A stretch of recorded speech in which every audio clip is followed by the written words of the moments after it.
de mata-mata entre dois gigantes brasileiros. Cruzeiro e Flamengo no Mineirão. Tô doidinho pra voltar a gritar. Gol! Sabe de quem? Libertadores é o nome da emoção.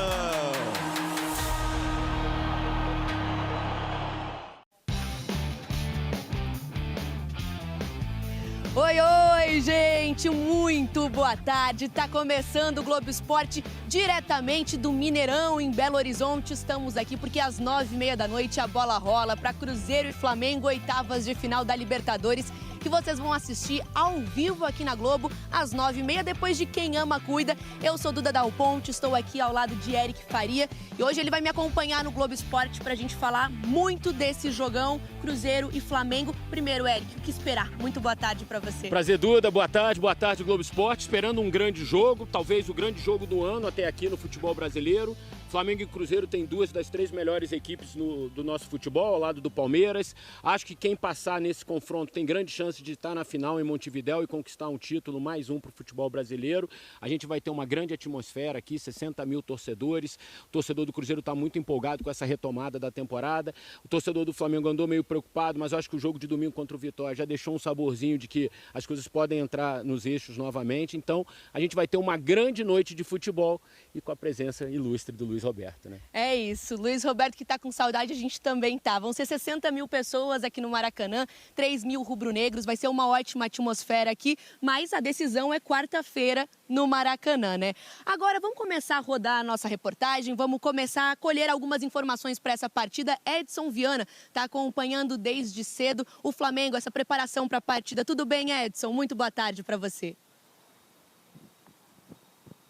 Oi, Duda, boa tarde para você, para o Eric, para todo mundo. Eu estou aqui no hotel que está recebendo a delegação do Flamengo, no bairro da Savassi, que fica a cerca de 23 quilômetros aí do Mineirão. O Flamengo deve sair daqui por volta das 7 da noite para esse jogão. E o técnico Leonardo Jardim tem algumas questões na escalação. Por exemplo, ali pelo lado direito do ataque. O Carrascal vem sendo titular ultimamente, mas com alguns jogadores se recuperando de lesão, surgiu uma concorrência por ali. O Plata está recuperado de um problema no joelho direito, ele era titular por ali antes da Copa do Mundo e é um candidato a entrar no time hoje. Na lateral direita, o Varela vem sendo titular ultimamente, mas em toda a campanha da primeira fase, o titular foi o Emerson Royal. Então, se o Varela continuar no time, haveria essa mudança em relação à campanha que vem sendo feita até agora. Então, vamos dar uma olhada naquele nosso tradicional campinho com o possível Flamengo para o jogo de hoje. Ele tem Rossi, Varela, Léo Ortiz, Léo Pereira e Ayrton Lucas, Pulgar, Jorginho e Arrascaeta. Aí na frente, Carrascal ou Plata, Samuel Lino e Pedro. O Flamengo, como vocês disseram,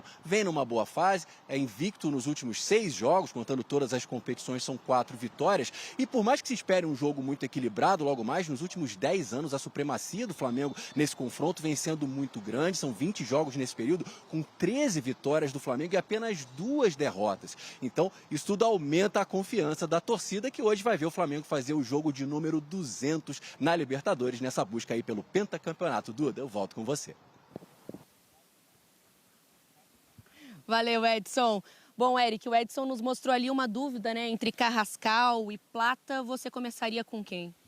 Eu acho que se o Plata tiver em condições físicas para um jogo desse, para a exigência desse jogo, eu começaria com o Plata. Acho que é um jogador, inclusive, mais adaptado ao jeito de jogar do Flamengo. Mas acho que essa questão física vai ser muito levada em conta na hora de decidir se joga o Carrascal ou o Plata. O Plata está voltando de lesão, como disse o Edson, né? Você falou do jogo contra o Vitória, né, que foi um bom jogo do Flamengo, mas o Flamengo não engrenou ainda uma boa sequência de jogos pós-Copa do Mundo, né? Você acha que isso se deve muito ao quê, assim? Eu queria destacar 3 jogadores que são titulares, a gente mostrou no campinho, né? O Samuel Lino, para mim, é o grande jogador do Flamengo nessa retomada pós-Copa do Mundo, vem jogando muito bem e jogando em várias posições do ataque. Acho que ele pode ser um trunfo importante essa noite.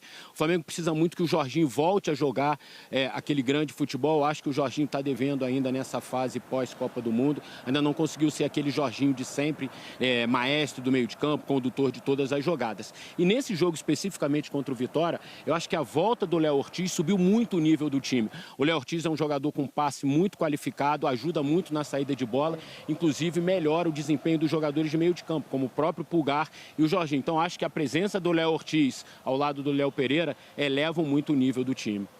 Bom, o torcedor aí tá ansioso para ver um jogo pelo menos parecido com o que foi aquele contra o Vitória no Maracanã. Exato. Agora vamos pegar informações do outro lado, né? A Maria Cláudia Bonucci vai trazer as informações do Cruzeiro pra gente. Boa tarde, Bonucci. Tudo bem, amigos? Muito boa tarde para vocês, para todo mundo que está com a gente aqui no Globo Esporte. Olha, nesse momento os jogadores do Cruzeiro estão concentrados aqui na Toca da Raposa, o centro de treinamentos do clube. Logo mais à noite terão um apoio de cerca de 60 mil pessoas no Mineirão. Os ingressos para essa partida estão esgotados desde ontem. Mas em campo, o técnico Arthur Jorge tem alguns desfalques e desfalques importantes. Hoje ele não conta com o Fagner na lateral direita, ele que é o líder de assistências da equipe na temporada, nem com o Lucas Romero, capitão do time, no meio de campo. Esses dois jogadores levaram um terceiro cartão amarelo e estão suspensos. O William deve jogar na lateral direita, para o meio de campo o substituto deve ser o Matheus Henrique, que apesar de ter sofrido uma fratura no nariz na semana passada, no jogo contra a Chapecoense, vem treinando normalmente. No ataque, uma dúvida, né? Porque o Wesley, atacante recém-chegado, estreou no fim de semana contra o Mirassol, fez gol e surge como opção para a ponta esquerda, né? Onde vem jogando o Kaique Kenji. Vamos dar uma olhada no provável Cruzeiro, que deve ter então o Otávio no gol, o William na direita, com Fabrício, Bruno e Jonathan Jesus na zaga, o Gabriel Rojas na esquerda. No meio de campo, o Matheus Henrique ao lado do Gerson e do Matheus Pereira. E no ataque, Kaique Kenji, Arroio e o Caio Jorge, que é o artilheiro do Cruzeiro na temporada com 15 gols. É isso, amigos. Volto com vocês. Valeu, Bonucci. Agora, Eric, o Cruzeiro aí tem um bom time, vem numa boa sequência. Arthur Jorge conseguiu dar uma ajeitada. Não tem um bom retrospecto contra o Flamengo, retrospecto recente, mas acho que Libertadores muda um pouquinho, né? Não, pedra zerada. O Arthur Jorge, inclusive, melhorou muito o time do Cruzeiro. É uma outra equipe. A gente está vendo nessa sequência agora um Cruzeiro muito agressivo, um time que parte para cima, que marca muito forte, que sufoca o adversário muitas vezes. Muito parecido com o Cruzeiro do ano passado, do Leonardo Jardim, que fez ótima campanha. Eu acho que esse é um jogo que a guerra no meio de campo pode decidir a partida. E no meio de campo do Cruzeiro a gente tem dois baita personagens, dois super jogadores, o Matheus Pereira, que para mim é um grande camisa 10 do futebol brasileiro, e o Gerson, que talvez seja um personagem importante nesse confronto, um reencontro. Agora, o Cruzeiro precisa ficar de olho, tanto o Gerson quanto o Matheus Pereira estão pendurados. Sim. E tem que jogar muito no cuidado para não ficarem fora do jogo decisivo no Maracanã. Mas o Gerson já teve um reencontro com o Flamengo no Maracanã e agora vai ter um reencontro com a sua torcida, agora a torcida do Cruzeiro do lado dele, que é muito mais confortável, né? Sim, sim. Vamos ver como vai ser, né? Porque foi vaiado no Maracanã o Gerson, exato. Agora no Mineirão vão ser aí 57 mil a favor dele e só 3 mil contra. Bom, a gente está falando muito do Flamengo. Ontem também teve o Fluminense aí, né? Independente Rivadavia foi até o Maracanã, conseguiu o empate. Agora o Fluminense vai com muita pressão para o jogo da volta, terça-feira, na Argentina. Vamos ver como foi essa partida ontem no Maracanã.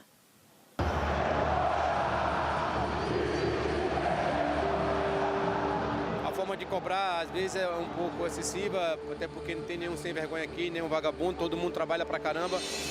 A sintonia do pequeno tricolor com o resto da torcida está longe de ser vista em campo também.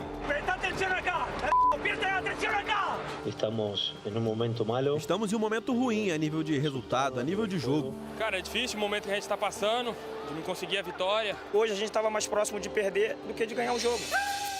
Quero saber o seguinte, você tá com saudade dela? Dela? Nada. Minha princesa tá aqui.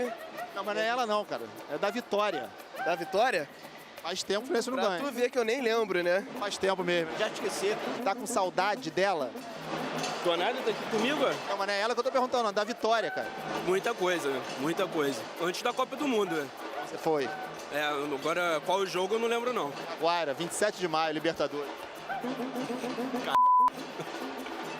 O Fluminense segue sem matar saudade da vitória. Agora são 8 jogos sem vencer, 7 empates nessa sequência. E o torcedor anda cada vez mais impaciente.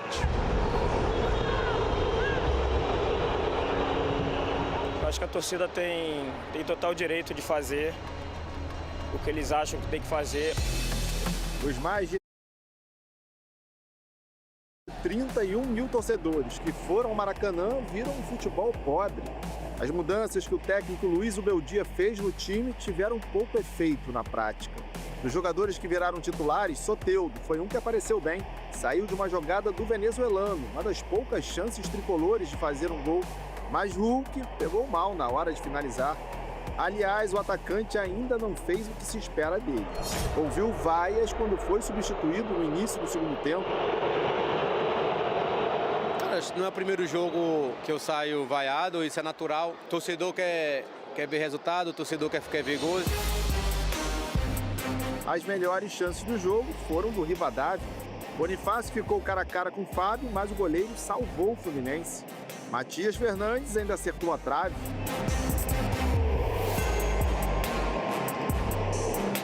O Fluminense tentou no desvio de Ganso depois do escanteio e Cano isolou. Essa é a terceira vez que jogamos e os 3 jogos foram difíceis. E nada de vitória nesses 3 jogos. 2 empates e uma derrota para o Rivadavia no total. Terça que vem é o jogo de volta na Argentina. Certamente o mais importante desse confronto, o que define a vida do Fluminense na Libertadores e o futuro do pressionado Zubeldia. Já tem torcedor levantando a plaquinha de substituição.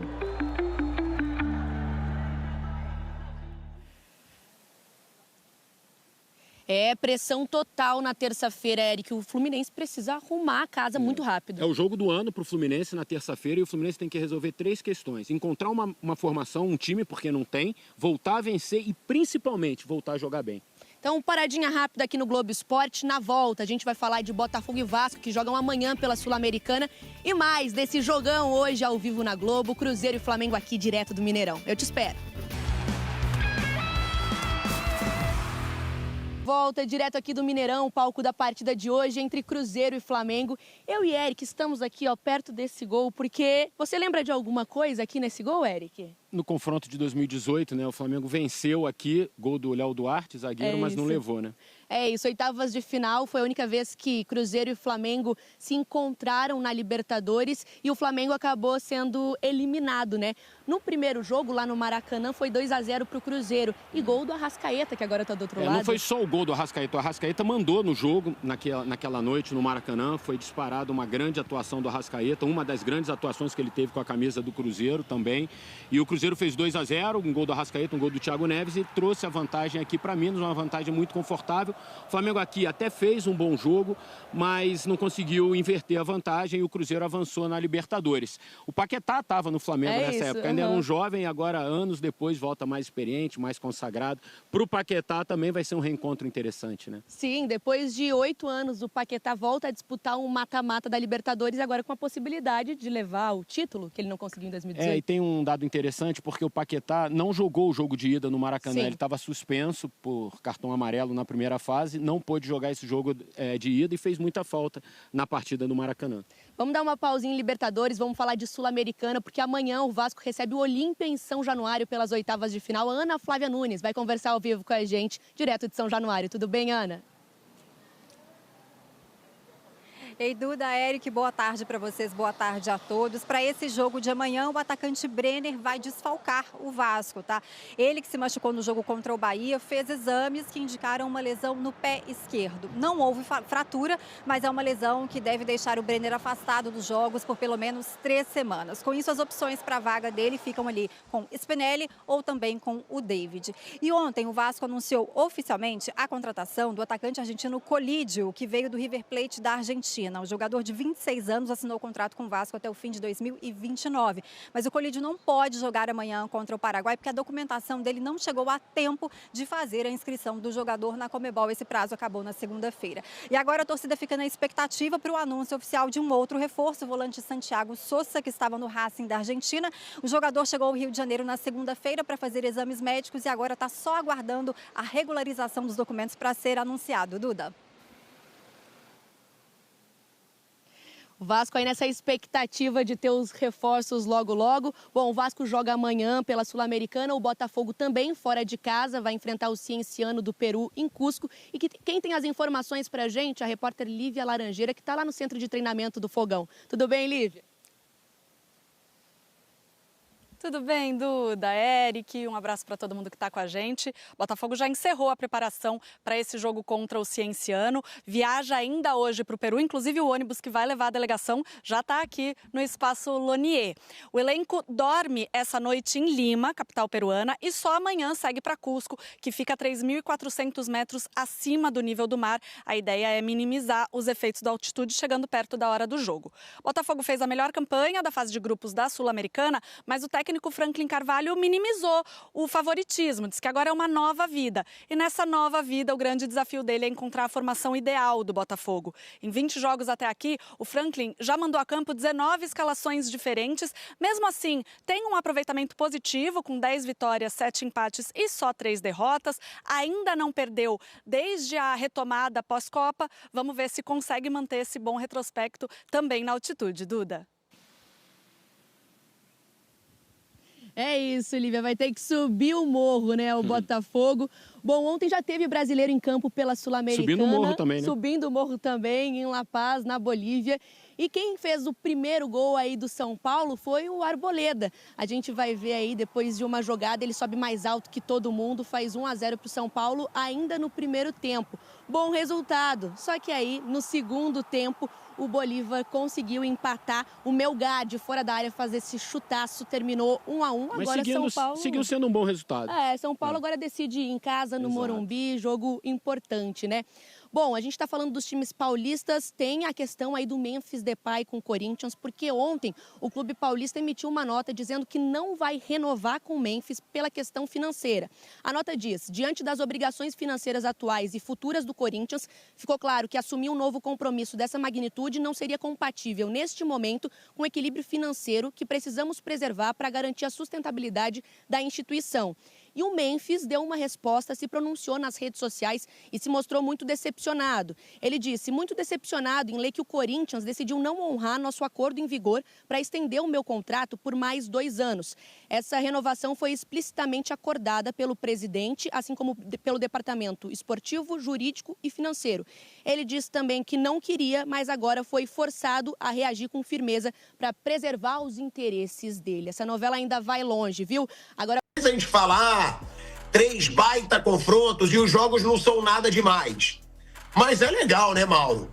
3 clássicos regionais aí, no mata-mata da Copa do Brasil. Um sorteio que parece que foi até combinado. Saiu primeiro Grêmio e Inter. Poxa, coincidência, Grêmio e Inter. Puxa, quem diria que podia sair Grêmio e Inter e tal. Vai pro próximo, Galo e Cruzeiro. Não é possível, Galo e Cruzeiro. Vamos pro terceiro, Vasco e Vitória, o que significa que o quarto é Palmeiras e Santos. Todos os clássicos. Vou repetir, anotei aqui, 0,0397. Para dar uma lambuja, 0,04% a probabilidade estatística de sair esses confrontos nesta ordem que saíram. Atlético Mineiro! Não, paramos. Fizeram um sorteio para ter clássicos, gente. Tem alguma coisa aí. Atlético e Cruzeiro. Agora vai dar Palmeiras e Santos, quer ver? Tem alguma coisa Atlético aí. e Cruzeiro. Bicho. Teremos então Palmeiras e Santos. Os 3 clássicos possíveis saíram, hein? Rapaz, que loucura, Olha. hein? Que loucura, cara. O Joca mandou. Eita, pô, isso é Copa do Brasil, hein? Caramba. Chegando bem, cara. Ficou difícil pro Santos, hein? Ficaria de qualquer jeito, né? Hoje em dia, todo pro Santos. Eu acho o Santos olha pra defesa dele e fala, ficou difícil pro Santos. Mas quando O único time que o Santos não podia pegar era o Palmeiras. Qualquer outro time que o Santos pegasse nesse sorteio, ele tinha condições de passar. Condições não. Ele ia encarar. Podia passar. Palmeiras é 0. Mas o Palmeiras é 0. Não precisa nem ter o jogo? Não, eu já inclusive poupa os jogadores, porque o calendário é difícil. O Santos tá brigando contra o rebaixamento. Poupa. Para com isso, gente. Mas é mata-mata, Sormani. E que é isso? 3 confrontos regionais, 3 clássicos assim, absurdos regionais e que vão dar muito, mas muito peso para essa Copa do Brasil. Acho difícil apontar favoritos. O Palmeiras é bem favorito contra o Santos. Aí a gente tem que ser sincero. Olha a fase do Palmeiras, olha a fase do Santos. Agora, Grêmio e Internacional vivem fases muito semelhantes. Depay não vai renovar no Corinthians. Rapaz, que olha, vou te falar, tem clube que não tem jeito, né? Mas no fim das contas, brincadeiras à parte, eu acho que o Corinthians tomou a decisão correta. Se de fato foi por conta disso que eles escreveram na nota oficial, que é por conta da saúde financeira, pensando no bem da saúde financeira, eu acho que o Corinthians tomou a decisão correta. Eu sei que muitos corintianos que podem me assistir aqui vão discordar de mim, vão falar, você não pensa no Corinthians, no bem no Corinthians, você é torcedor do Flamengo. Gente, eu penso no melhor para o futebol brasileiro. E se um clube quer entrar nos eixos financeiramente falando, não pode fazer loucuras. Não adianta, não dá, tem que tomar um remedinho amargo. Eu sempre gosto desse exemplo. Quando a gestão Eduardo Bandeira de Mello assumiu, o que a gestão fez? Devolveu Wagner Love ao clube russo, porque não tinha como botar em prática o planejamento financeiro e ter um jogador caro como era o Wagner Love. Memphis Depay no Corinthians é a mesma coisa. Se o discurso nós queremos uma reestruturação financeira, entrar nos eixos financeiramente falando, como é que você vai pagar um cara que custa milhões? Não faz o menor sentido. E aí agora o Memphis Depay está no mercado, inclusive o Memphis até escreveu nas redes sociais, muito decepcionado em ler que o Corinthians decidiu não honrar nosso acordo em vigor para estender meu contrato por mais 2 anos. Essa renovação foi explicitamente acordada pelo presidente, assim como pelo departamento esportivo, jurídico e financeiro. Algumas pessoas decidiram, no entanto, romper esse compromisso. Eu não queria essa situação e sempre respeitei o clube ao longo de todo o processo, mas agora sou forçado a reagir com firmeza para preservar meus interesses. Nos próximos dias falarei publicamente, mas fiquem certos de que não deixarei esse comportamento inaceitável sem sanção. Ou seja, ele está querendo dizer que ele vai cobrar na justiça aquilo que o Corinthians ou deve.